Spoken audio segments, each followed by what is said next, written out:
Well, yesterday was not one of those moments that the handlers tasked with making politicians look good are going to put on their highlight reel. The president's address to the country was marred by some loud breathing. That shouldn't have been hard for Democrats to top, but they certainly did.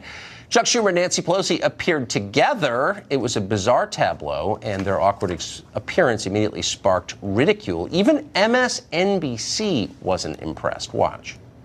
Tell me why responses are so bad. Tonight, this Chuck and Nancy visual tonight launched 1,000 memes while they were still talking. Yeah. There was an American Gothic meme. There was a your mother and I are very upset you stayed out so late meme. I don't think they wanted to do it. I don't think they should have done it. And I guarantee you at the staff meeting tomorrow morning, somebody is going to get, chewed out pretty good about this whole thing. James Cavio, ladies and gentlemen. Lisa Boothe, a senior fellow at Independent Women's Voice. She joins us tonight, covering the meme beat for us.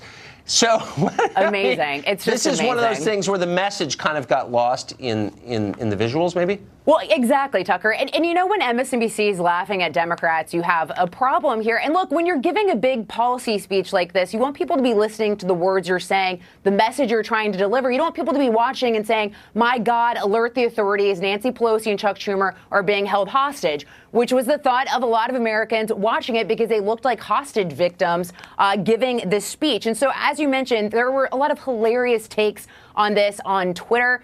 You've got one from Neon Taster right there as you see Nancy Pelosi, Chuck Schumer's faces superimposed on the American Gothic painting.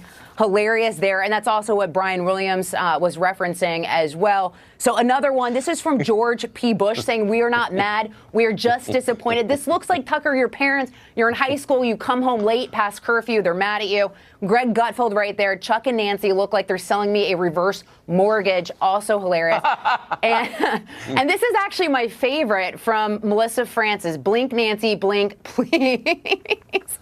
Which is the rest of America watching this. I didn't. Well, and Tucker, I love Melissa Francis. Oh, I do too. I thought that was absolutely hilarious. And what the craziest thing about all this is Democrats literally voted for fencing on January 3rd. So clearly they have no problem against a physical structure along the southern border. So we have a shutdown over something that both parties agree to, which is putting up a physical barrier along the southern border. So this is literally the dumbest debate of all time, this government shutdown. And Nancy Pelosi and Chuck Schumer delivered us one of the most epic responses there, and also fodder for a lot of online fun, so Twitter fun.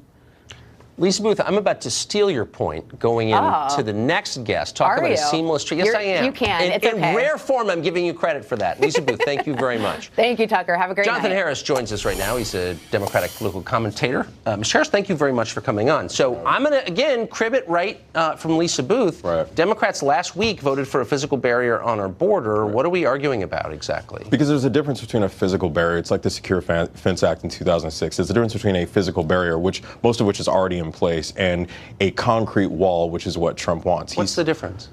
There's fencing, which Trump had criticized. He criticized the existing fencing that's there right now. Leaving Trump out of it. I mean, just as an American, what is the difference? Well, I don't know how to leave Trump out of it. This is all about him. Oh, okay, but he's not here. I'm just wondering. So Democrats voted for a physical barrier, right, and now they're shutting down the government because Trump wants a different kind of physical barrier. What's the difference between the physical barriers? What about his physical barrier is more offensive than their physical barrier? Well, I would say I would change it a little bit to say that Trump is shutting down the government. Okay, whatever. The debate, that's fine. I'll give you that. I don't even care. Right. I just what is the difference between what they have voted for and what he's proposing? I think it hinges less upon what is there and more about the $5 billion that he wants to build something else. They've already voted in support of fencing there. Trump actually criticized it. They're not necessarily talking about the wall itself as much as they're saying we're not giving you $5 billion to do something. I think it was a CBS report that said a wall would take care of a third of illegal immigration because that's not where it comes from. It's a waste of money. So it's a waste of money. So Democrats are budget hawks now. Last time we had a balanced budget was under Clinton. So, I mean, kind of. I think we can thank the tech boom and the Republican Congress. Now, whatever. Republicans are profligate spenders. I'm not here to defend their fiscal continence. I'm merely saying the idea that Democrats are upset, willing to shut down the government over $5 billion of spending is so stupid that I can't actually But take serious. Right. The problem. That's not really what it's the about. problem with that being, they're not the ones that shut down the government. Trump said, I would be proud to shut down the government over the border wall. As a rational matter. This is his shutdown. Okay, whatever. Whoever shutdown it is, right. Democrats are saying his proposal is immoral. Their proposal is moral.